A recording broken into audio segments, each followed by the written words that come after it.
Hi, this is Waking Up with Wisdom, and today we're sharing a captivating story from one of the Buddha's past lives when he was born as a majestic elephant. This tale is a profound lesson in love, selflessness, and the deep bond between a mother and her child. Long ago, nestled in the serene and mystical hills of the Himalayas, near a tranquil lotus pool, a baby elephant was born. But this was no ordinary elephant. This was the Buddha reborn as a magnificent creature. His entire body was pure white, glowing with an otherworldly light, and his feet and face were the color of coral. His trunk shone like a silver rope, and his ivory tusks, curved and gleaming, added to his regal appearance. From the moment he was born, the young elephant shared a deep bond with his mother. She was his guide, his protector, and his first friend. Wherever she went, he followed, his small, curious eyes observing the world around him. His mother, with her gentle wisdom, always ensured that her son was cared for first. She would reach up to the highest branches to pluck the tenderest leaves and the ripest, sweetest mangoes, and offer them to him, saying, "First you, then me."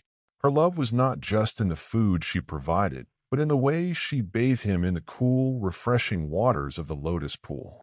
With her strong trunk, she would draw up the sparkling water and gently spray it over him until his white skin glistened in the sunlight. The baby elephant, full of playful energy, would mimic his mother, carefully aiming his own little trunk and playfully squirting a perfect stream of water right between her eyes. This would spark a joyful water fight, with laughter ringing through the forest as they splashed each other, their trunks entwined in a loving embrace when they finally tired. As the seasons passed, the baby elephant grew into a tall and strong young bull. He was the pride of the herd, towering over the others with his powerful frame and pure white coat that seemed to glow under the sun. While he became stronger and more majestic, his beloved mother grew older. Her once powerful tusks became yellowed and brittle, and time took away her sight. Despite her frailty, the young elephant never wavered in his devotion. He took on the role of caregiver, just as she had once cared for him. He would gently guide her through the forest, finding the softest leaves and the sweetest mangoes to feed her. "First you, then me," he would say, echoing the words she had taught him. In the cool lotus pool, he would bathe her with the same tender care she had once shown him, spraying water over her until she shone once again. Afterward, they would rest together in the soft mud, their trunks intertwined, finding comfort in each other's presence. But one fateful day, their peaceful life was disrupted.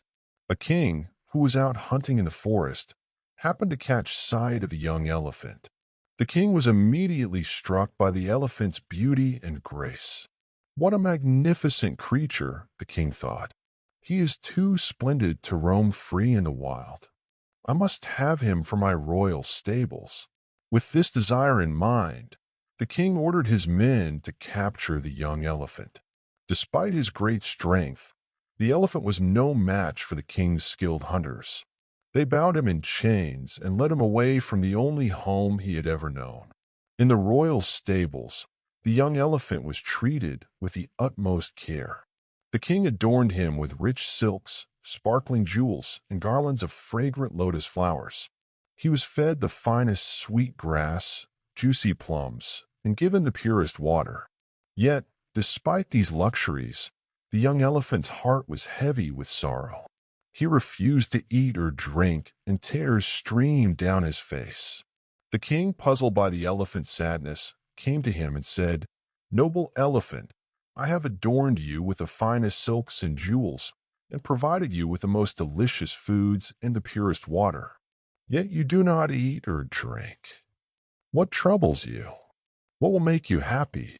With a heavy heart, the young elephant replied, "Silk and jewels, food and drink do not bring me joy. My blind, old mother is alone in the forest with no one to care for her. How can I be happy while she suffers?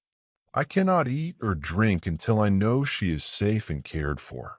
The king, moved by the elephant's selfless love and deep devotion, was filled with compassion.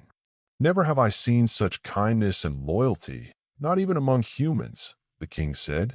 It is not right to keep such a noble creature in chains. And with that, he ordered the young elephant to be set free. As soon as the chains were removed, the young elephant bolted from the royal stables. He ran through the hills and forests, his heart racing with the hope of finding his mother. After a long and frantic search, he finally found her lying weak and frail by the lotus pool. She was too exhausted to move, and her breath was shallow. The young elephant, tears in his eyes, rushed to her side. Gently, he filled his trunk with cool water from the lotus pool and sprayed it over her, just as she had done for him so many times before. As the water touched her, she stirred slightly and asked, "Is it raining? Who is here?" "It's me, your very own son," the young elephant cried, his voice choked with emotion. "The king has set me free, and I have come back to you." Hearing her son's voice, the old elephant's heart filled with joy. She slowly opened her eyes, and in that moment a miracle occurred. Her sight returned. She looked upon her son with tears of happiness streaming down her face. "May the king rejoice today, as I rejoice in seeing my son again," she said, her voice filled with gratitude. Overjoyed to be reunited with his mother, the young elephant once again plucked the tenderest leaves and the sweetest mangoes from the trees and fed them to her. "First you, then me," he said, just as they had always done. This story is a touching reminder of the power of love, devotion, and selflessness. The young elephant's unwavering commitment to his mother, even in the face of luxury and comfort, teaches us that true happiness lies not in material possessions, but in the love and care we share with others. It also shows us that kindness and compassion have the power to bring about miracles, as seen in the old elephant's miraculous recovery of her sight. The king's decision to release the elephant underscores the importance of recognizing and honoring the goodness in others. In life, it is not the riches we accumulate, but the relationships we nurture and the selfless acts we perform that truly define us. This is Waking Up with Wisdom Stories. Thanks for watching, and stay blessed.